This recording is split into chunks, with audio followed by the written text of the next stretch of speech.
Last time, we removed the B&G radar to send it off for repairs.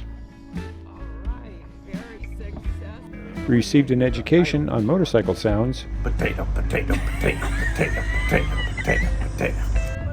Okay. We got underway and made our last sail from Joost van Dyke to Road Town Tortola.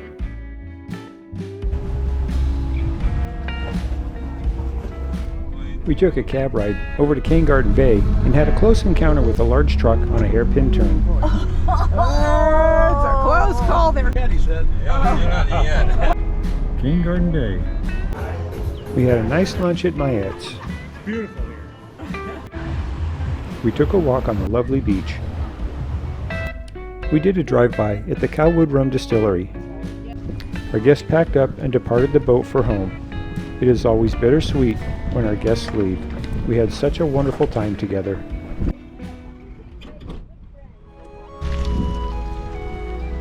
And they're off.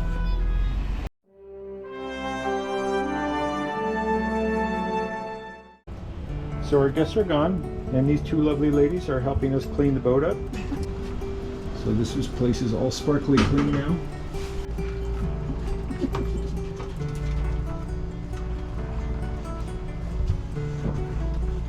And tell us who you are again. I'm Maria. You're Maria, and you And are I'm Ria. Ria. Perfect. Thanks, ladies.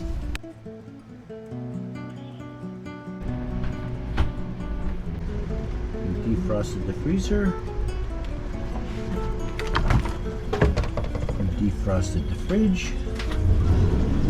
We downloaded some videos, 1,300 files, and this one, 700 files, and this one, 1,000 files.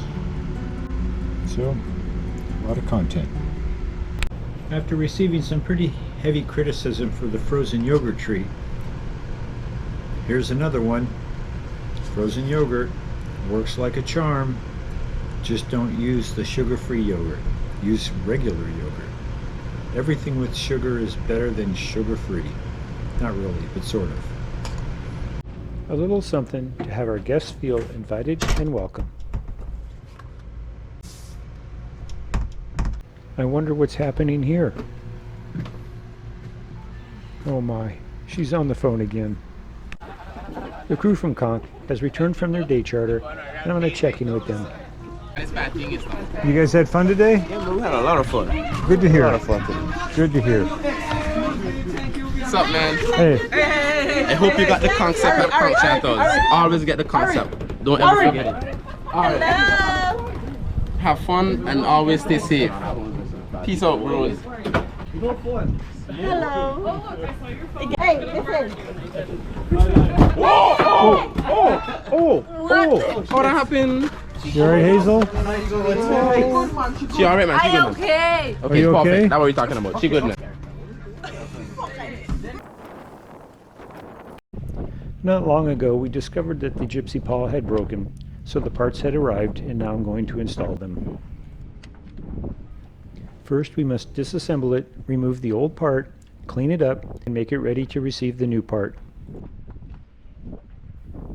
There is a spring, and whenever springs are involved, it can be a little bit tricky.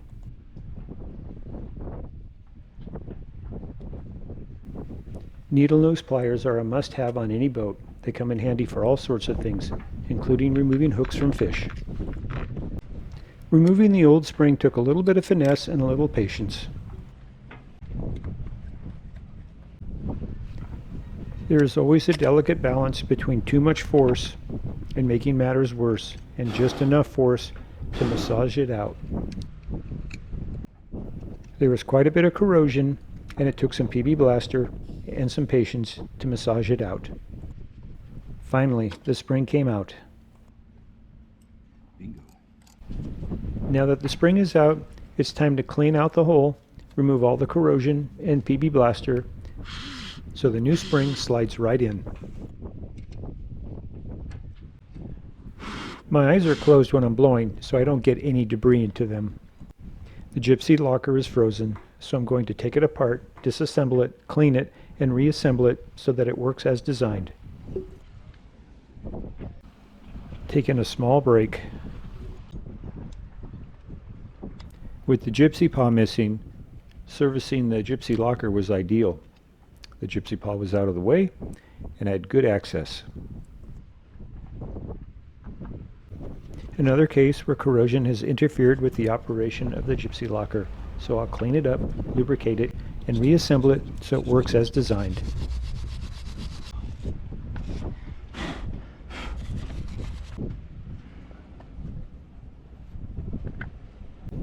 This is my first time using Tef Gel, which is typically used for dissimilar metals. I thought I would give it a try and see if it works to keep the salt water and the corrosion at bay. When we get back to the boat, I will check it out, see how well the product worked in this application.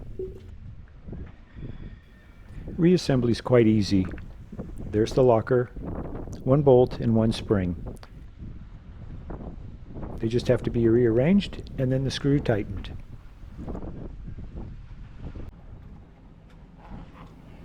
While it's convenient to have all of the Allen wrenches in a single tool so they don't get lost, it's not easy to use the specific one you want at the time that you're trying to use it. Individual Allen wrenches are much easier to use, although they do fall overboard and get lost. I'm checking to see how tight I can make it and still have freedom of movement on the locker.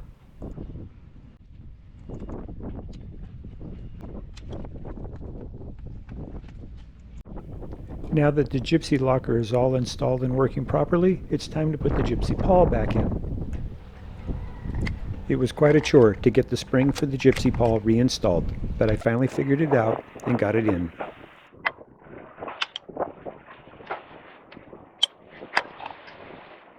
But spring's in there, it's tabbed in there, goes under here, puts tension on here.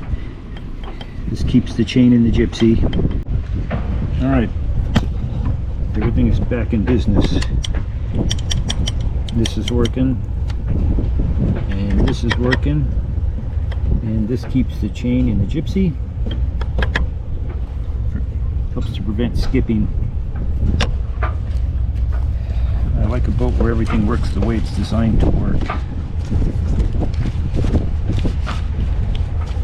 Roy from Sebastian Taxi is taking us over to the chandlery. We need to get a couple of parts, and then we'll go to Right Way Market for some provisions. I always find it interesting to shop in other countries. I like to see what they have, how they have organized the store, and what things cost. The local stores provide a small glimpse into the community. Another factor is that some products that are no longer available in the United States may be available abroad.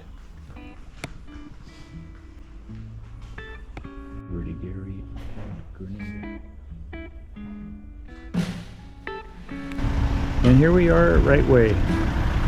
Time for a few groceries or provisions, however you say. The Right Way Market in Roadtown, Tortola is a first-class grocery store for American travelers. They have a good variety and selection of everything that you may want or need.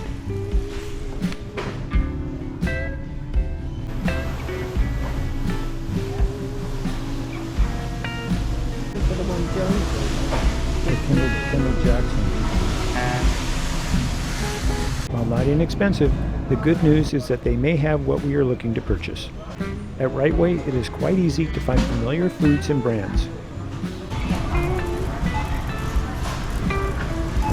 Going to run me over there for a minute. Not today. Thank goodness. We've been to other countries where the markets and food selection is very foreign to what we are used to and have had difficulty finding what we like. But that is the nature of travel, discovering and finding how others live.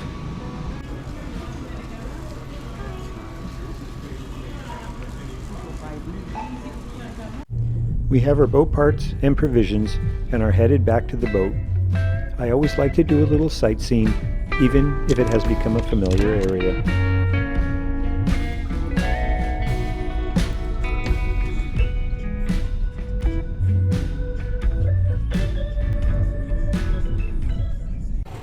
It is time to get our provisions on the boat. I see myself moving a little slow today, but even at a slower speed, the chores will get completed.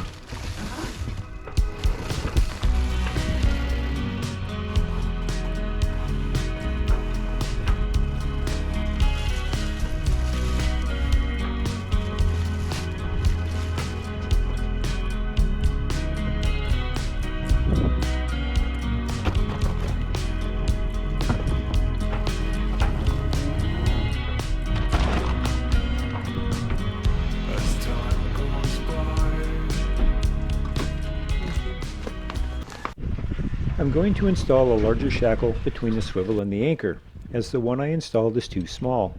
The anchor and the swivel bind in awkward positions and does not allow the anchor to rotate and swing as a swivel should. I have secured the anchor with a separate line so that it does not fall overboard when I disconnect the swivel.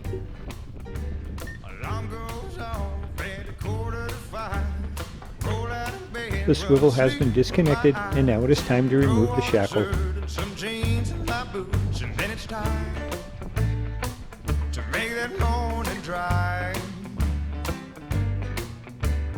Work all day till I'm totally beat. Get back home and fall right to sleep. Alarm goes off in the morning and the cycle's complete.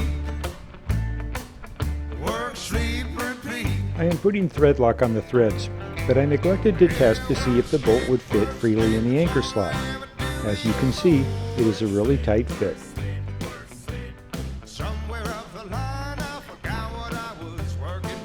Regardless, I make it work and it goes together well.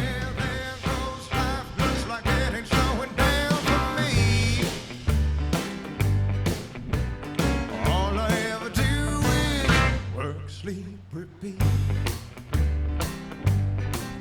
Seems like yesterday I was 17, running bootlegs and draws and screens. Now I'm running up dead and I'm scrambling.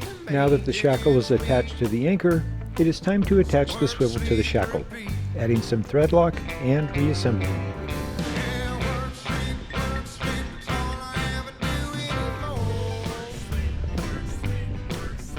Here I am using an independent Allen wrench and it is much easier to use than a multi-tool.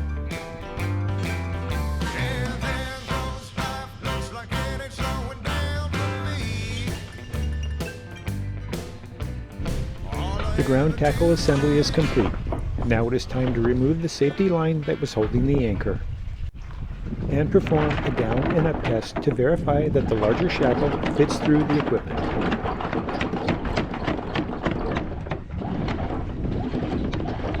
For the moment, everything seems to be working okay. Now there's sufficient room between the corners here and the anchor so this doesn't get caught up here and it gets a weird pull. It's a heavier shackle anyways, so it's a better setup. That way we don't get side loading on the swivel, which will bust it right here. And if it busts here, then we lose the anchor and we go adrift. So hopefully we got it all set up.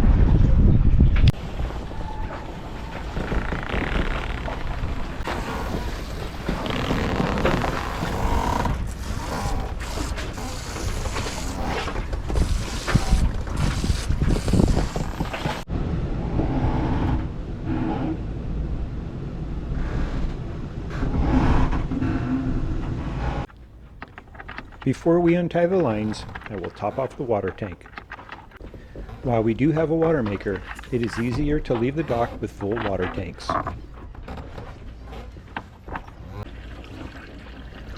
To verify that the tanks are full, I check the overflow vent to see that the water is flowing. Sometimes the gooseneck will fill up and burp and overflow on the deck, but that doesn't mean that the tank is full.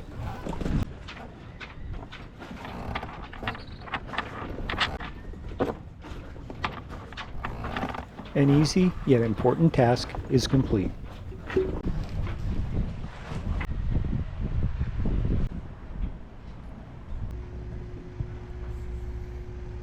We are about to get underway, but first we need some fuel, so Liz is assisting us at the fuel dock this morning.